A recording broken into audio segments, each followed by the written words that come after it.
Welcome to Lift Your Story podcast with guest Brenda Bourns, life event producer of championship sporting events and accidental pirate. Hi everyone, I'm Lorianne. I am that gal from Mississauga, Ontario, Canada, and with. I'm that guy. I am Roy Miller from Dallas, Texas. Welcome to our Lift Your Story podcast. In this episode, we welcome Brenda Bourns, a live event producer covering championships and sporting events, and recently has become the accidental pirate. Thank you so much for being with us today. Thank you so much for the invite. Okay. Well, Brenda, do you mind sharing with us what happened to you, your accident? Yes, absolutely. It started off because I'm a huge hockey fan. My team was playing in the playoffs on August 1st, 2020. And because the game was in Calgary, it ended quite late, like just before midnight. And for some reason, I thought, I would just take my dog out for her to do her business before bed. And we had walked maybe 2 blocks. I'm now returning home and I'm about 30 feet from my front yard. And a squirrel or a rabbit, I'll never be for certain, scooted past our feet and my dog reacted. And I tripped to my feet. And I hit my face on the ground so hard that I remember getting up and thinking, did I just lose my chiclets? Did I lose my teeth? What? My face was in so much pain. And then my dog lunged forward. And in this new neighborhood that we had moved into, there was a tremendous amount of rabbits and squirrels. I walk my dog 3 or 4 times a day. I think my biggest error is, so that she wouldn't keep jarring me chasing these little mammals, is that I wrapped her leash around my wrist to keep her close to me. So after I fell to the ground, she lunged forward. And unfortunately for me, I was about half a foot away from the base of my neighbor's tree. And I impacted it with such force, and I rocked myself back. And if I could say that my head felt like an accordion, my head felt like an accordion. And I'm also a type 2 diabetic. It's amazing that your body could feel like I was going into shock. I knew that I was in trouble. I had some cognitive thoughts with myself. Brenda, you need help. But my body was kind of numb and I was out of sorts, and I was looking around my neighborhood. Of course, it's midnight. There's no roller skaters, there's no skateboards, no bikes, no cars, nothing. And I can see all of my neighbors' lights on because they're watching the same post-game show that I should have been watching. And they're so close yet so far, like they're across the street, and I can see all of them with their TVs on, but nobody could hear me. And I didn't have enough energy to really call out loudly. My dog came back to me instantly. And there's something to be said about that. What's the word I'm looking for? There's the survival instinct, but then there's also a mother's instinct. I knew my daughter was at a socially distanced bonfire with her friends that night, and she was due home in an hour. There was no way that my daughter was getting dropped off, coming upon a scene with a mother with a dog wrapped around her wrist and covered in blood. That wasn't happening. And without getting graphic, it truly was the warmth of the blood. And I could taste it in my mouth. That kind of jarred me because I kept kind of going in and out of consciousness. And my dog kept coming up to me and nudging my face. She knew instantly that I was in trouble. And I thank goodness that she's a 70-pound dog. Mind you, the accident wouldn't have happened if she was a Chihuahua, but she's a 70-pound dog. And I wrapped my hand around her collar and I kind of tucked her under my arm because I couldn't really feel my legs. I was kind of out of it. And I just kept whispering to her, okay, take me to daddy. We call my husband daddy, to the dog. Take me to daddy. Let's go see daddy. let's go home, take me home. And she intuitively knew what I was talking about. And she dragged me across my neighbor's lawn, across our lawn, up the stairs, and barked until my husband woke up. Now my husband comes to the door and it looks like a crime scene. Like, I'm covered, the dog's covered, the front stairs are covered. And he's like, he thought that I got attacked out walking the dog. And I'm trying to explain to him, no, it was a tree. And he's so overwhelmed and I can't really talk. And we moved into a neighborhood. Ironically, I had an eye surgery in this eye 2 years prior. We lived 4 minutes away from the eye hospital in town. There wasn't ever the thought to call an ambulance. It was like, just get in the vehicle and let's go to the Misericordia. And we pull up and the doctor on site she says, you need to go for a scan. And unfortunately, our operator has gone home. They left at 11:30 and I roll in at just before midnight. And it was, of course, the August long weekend. The next day was a holiday. And I guess the error is they should have called an ambulance and taken me to the next nearest hospital, which was the Health Sciences Center in Winnipeg. But they didn't. They got it. They're like, you need to go to St. Boniface. So my husband is driving me to St. Boniface like a crazy person. I'm holding my eye in my head and I'm leaving a voicemail message for my daughter. I probably shouldn't have done this, but I couldn't talk. Or I couldn't text. So I left her a voicemail message and I actually took a picture of my face and I said, accident, come home now. I didn't want her to show up and it looks like a crime scene and there's no parents home and she, and I didn't have the time to talk to her. And I know I'm going to a hospital where your cell phones are going to be off. I'm not going to be able to communicate with her. So poor kid, she comes home and she's just like, what is going on? And then the next 23 hours were a blur. I went to St. Boniface. My husband couldn't come in because it was COVID. He was sent home. He calls at 6 a.m. He's like, I dropped my wife Brenda off. I'm just checking to see how she is. And they're checking in the phone. Oh, sorry, she's not here. She was taken by ambulance back to the other hospital. He's like, was someone gonna let me know? What's going on?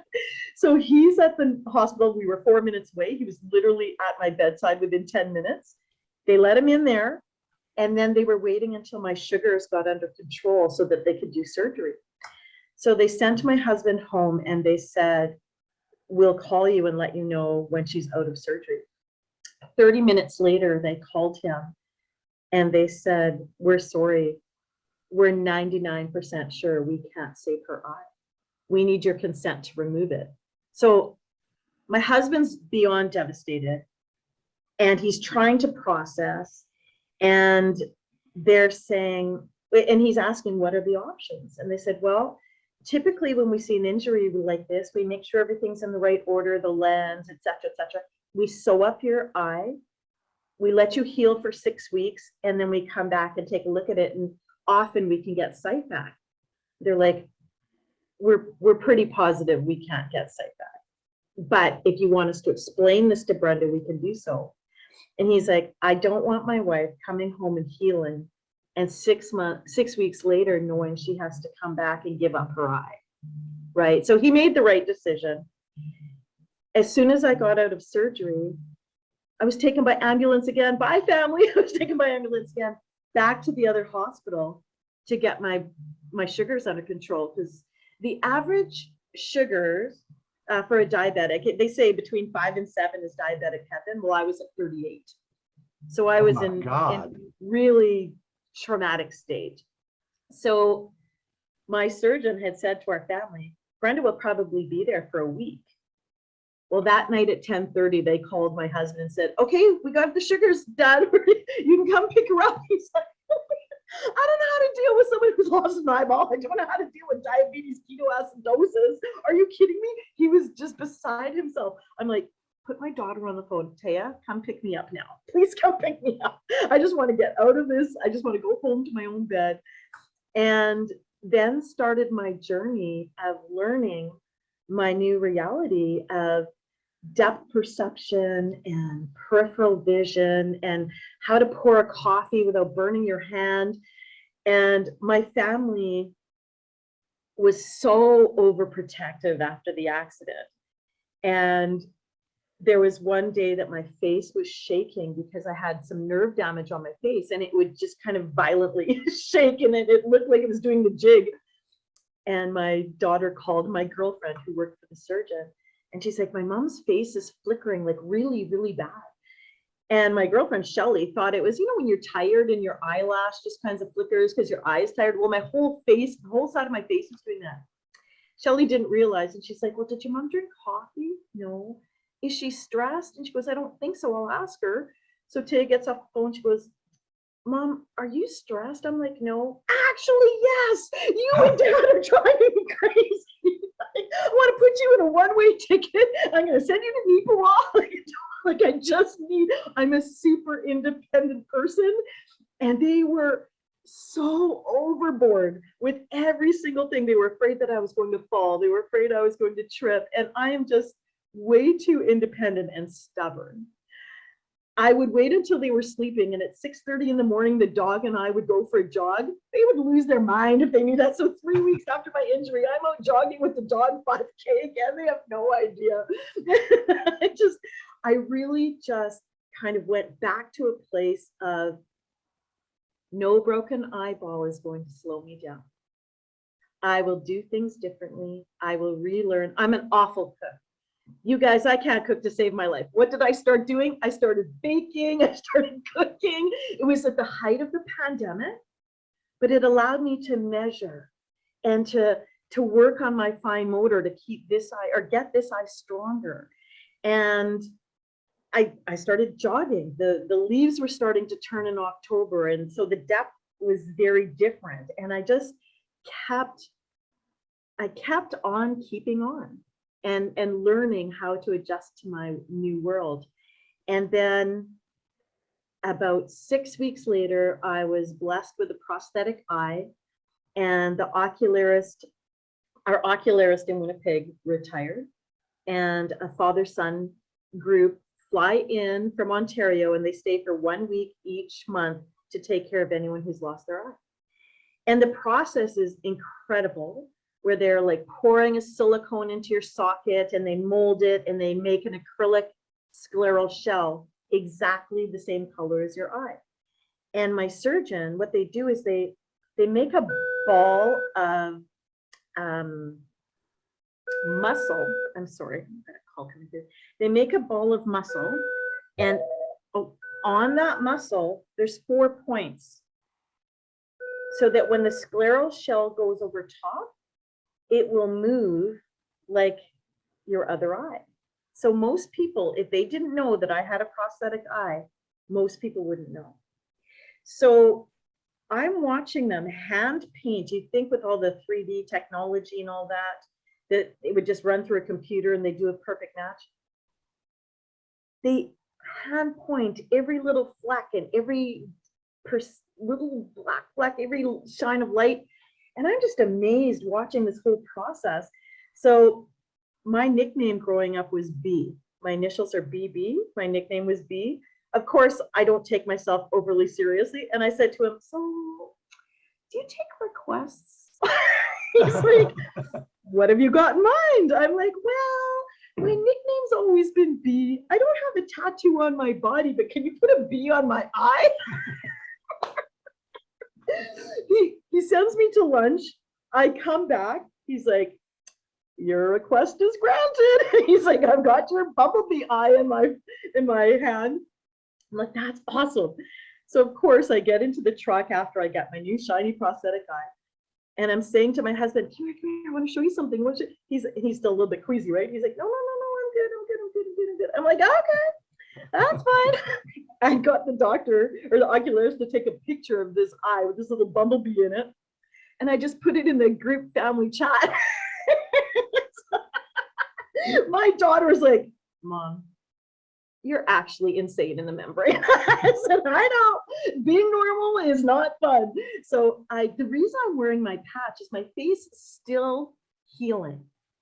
And it's really cold in Winnipeg today. When I go outside, it's almost like your eye, not that it freezes, but it gets super, super cold, and that affects the socket. So this just gives me a little bit of protection, but I would like to show you my incredible prosthetic eye, which I think they did a pretty good job matching. Yeah. And you can see in the corner, there's a little bumblebee there. Oh I my, don't know if you can see it. you Yep. can't, yeah. It's supposed to be down in this corner where no one would see it. I would just know that it was there.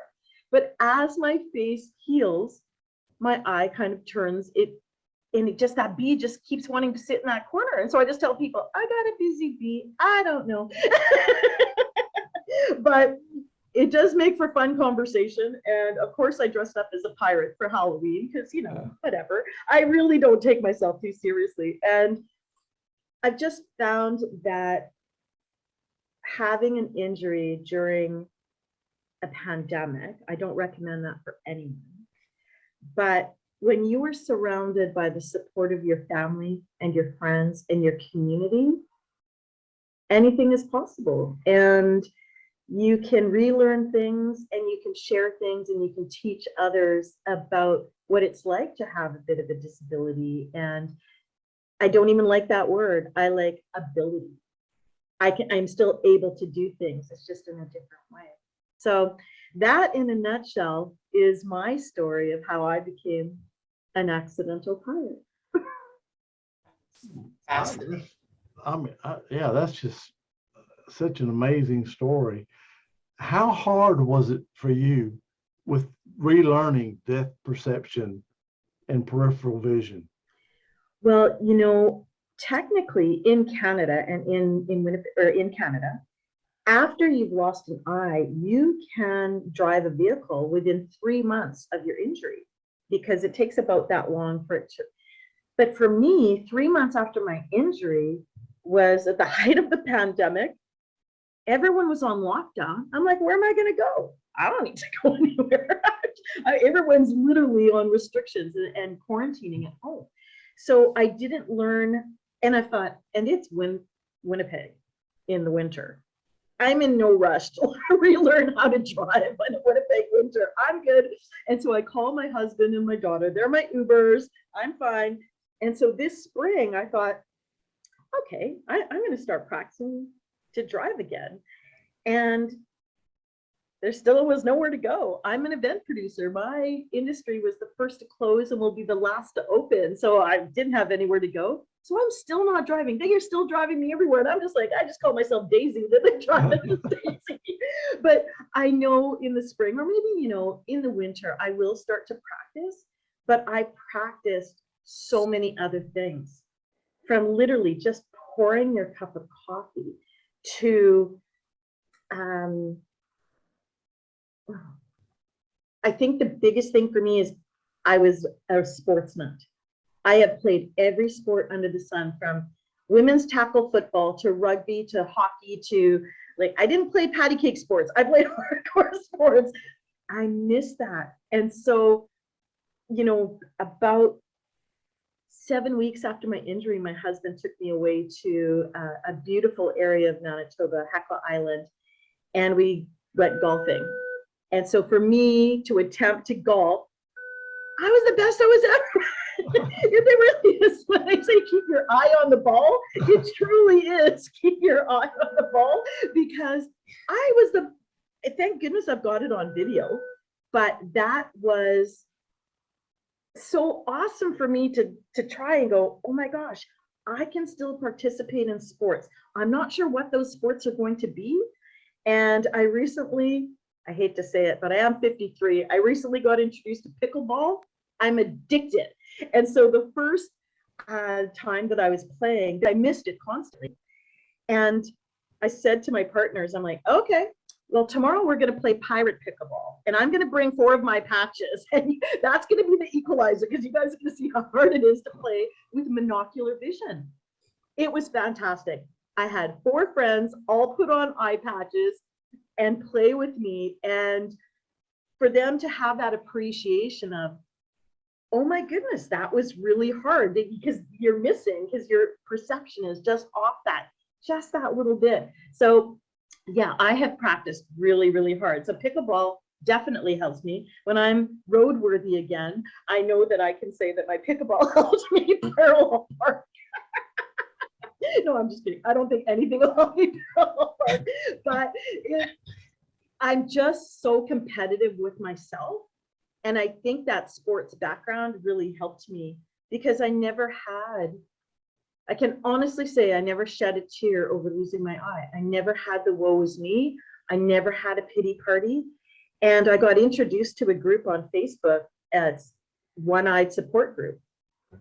And I would get in there and I'd be like, oh, I took 3 months off. I'm like, I can't read that page. Because there were people who were really, really struggling with their eye loss. They were in a really dark place. Some people were suffering depression. Other people were like talking not healthy language because they were really shunned by their family. And there's people from all over the world on this page. So there was this one gentleman, he got a prosthetic eye. I think he was either from maybe Pakistan or India. He said, I got teased in my village because his prosthetic eye doesn't look like my prosthetic. His prosthetic eye sticks out and it doesn't look normal. It looks like almost like an ogre, right? Yeah. And so he would get teased and he would get chased and he would get bullied. And I just thought, I am so grateful to be a Canadian where this is covered by my government and I've got an eye, except for my bumblebee that right now is like in the wrong spot, but I've got an eye that looks like if you didn't know, you might not know. No, right? right. I do have a little scarring under my eye and up into the eyebrow. But if people didn't know that I had lost my eye, No, you can't tell, really. Yeah. So it was really, I'm sure I was their craziest patient because I was so curious about how they did it. I took pictures. They're pouring the silicone in my eye. I got pictures. He's painting my eye. I've got pictures. I made them take me into the back where they actually put it in the machine to make the eye. I took videos. I posted it all on Facebook. I shared it with all my 5,000 friends. I'm like, you guys have got to see this. You've got to actually see this because if you don't get introduced to it, you can't fully comprehend and understand how incredible technology is and how far we've come. And, a prosthetic eye can range between $2,500 to $10,000. Yeah. So if people don't have insurance, they don't have that opportunity. Or if you don't live in Canada, you don't have that opportunity perhaps to have your eye covered. I'm very grateful because I know when I go into meetings, people may not know. My eye sits a little bit smaller, but it's, I actually see my injury as a gift. And I know that sounds really bizarre, but to me, I learned so much about myself, about perseverance, about friendship, about my community. My daughter, she was 18 at the time of my injury. She was supposed to go away to the States. She had colleges reaching out to her for academic and athletic scholarships for volleyball. And then mom goes and breaks an eyeball. So she turned them all down and stayed home to help me heal. So of course I have mom guilt about that. But she overheard my husband and I talking about insurance because we didn't know at that point. This was just literally a couple of days after the injury. And we didn't really know what that looked like. Unbeknownst to us, my daughter went onto Facebook. She's not on Facebook. She went onto Facebook. She created a GoFundMe page to raise money for a prosthetic eye. I had no idea. I think we were over $17,000 raised when my son's girlfriend was over and she's like, isn't it incredible? I'm like, what are you guys talking about? I look over at my daughter. She's like, I don't want you to know, I don't want you to be mad. She goes, but I heard you and dad talking about insurance and you didn't know if it would get covered. And you always taught me to have a contingency plan and my mom's getting an eyeball. And I just thought, oh my gosh, I don't need a GoFundMe page. That's for people that are paralyzed or, in my mind, I'm like, Taya, I'm fine. She goes, oh no, my mom's getting an eyeball. You taught me that. I thought, oh geez, she's my daughter. So when I came back onto social media, I was thanking my community, and I called it, my hashtag was community eyeball. And I just said, I'm going to show you what I see out on my run and on my jog and when I attempt to bake. And I'm going to share my world through my eye with you.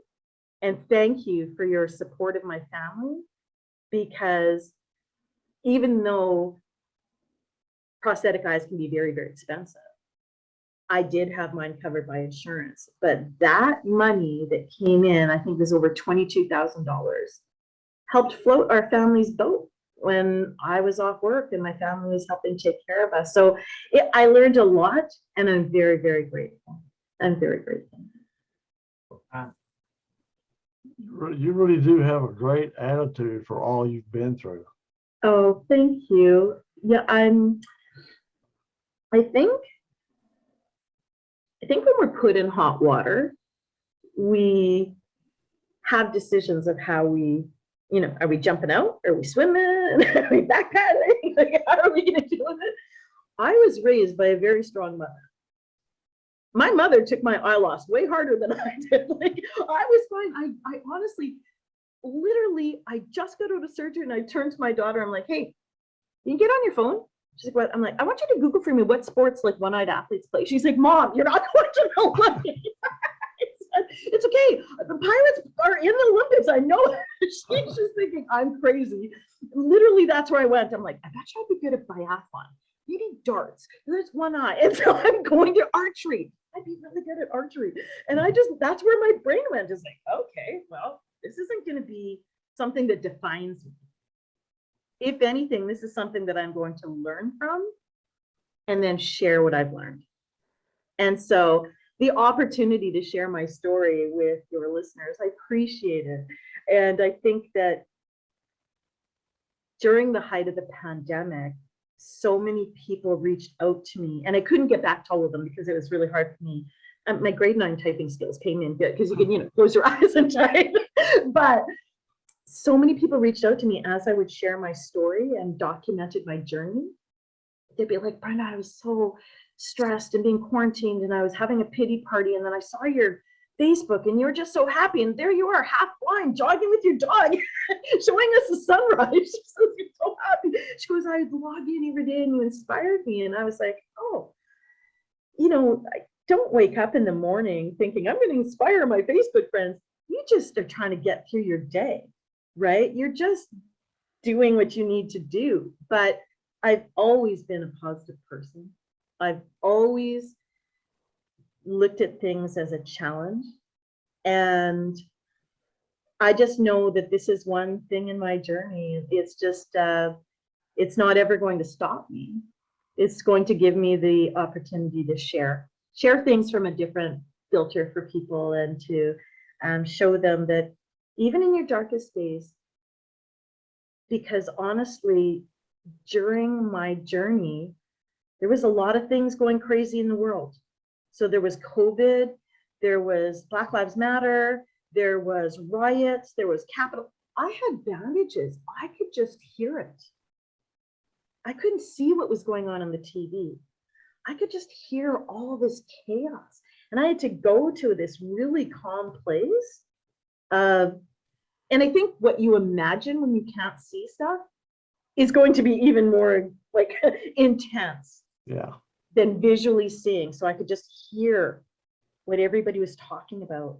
And I just went to a place of calm. And I think being a live event producer for very intense, large stadium events, you got 32 years of being, you got to be the calmest person in the room when all this stuff is going sideways behind you. And even in the moment when I was whispering to my dog, I had to just go to this place of calm, because it's like, I need to get out of here. I need to get out of this situation. It's not good.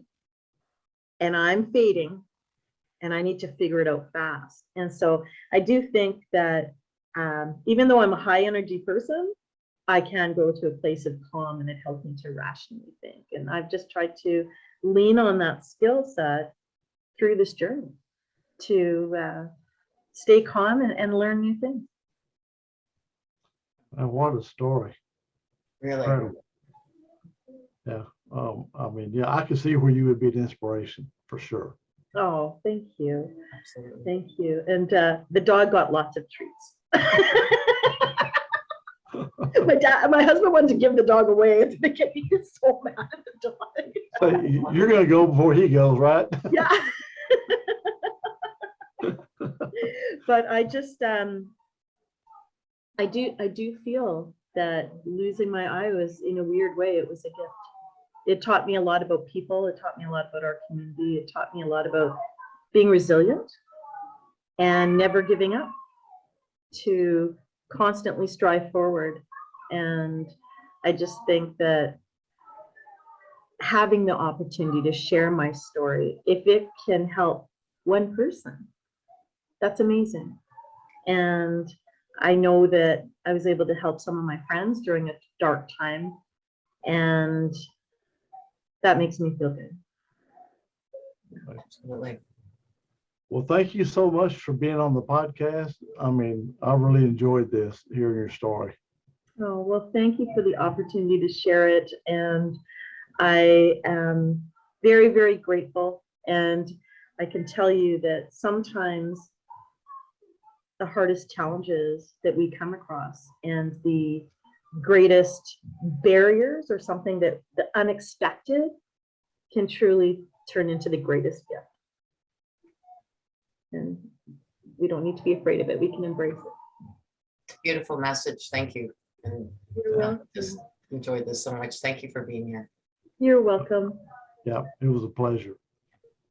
Thank you. Take care. Bye-bye. Bye for now. This episode is brought to you by Myono, featuring their multifunctional USB microphone, very light, portable, affordable, and great for podcasters, and available on Amazon.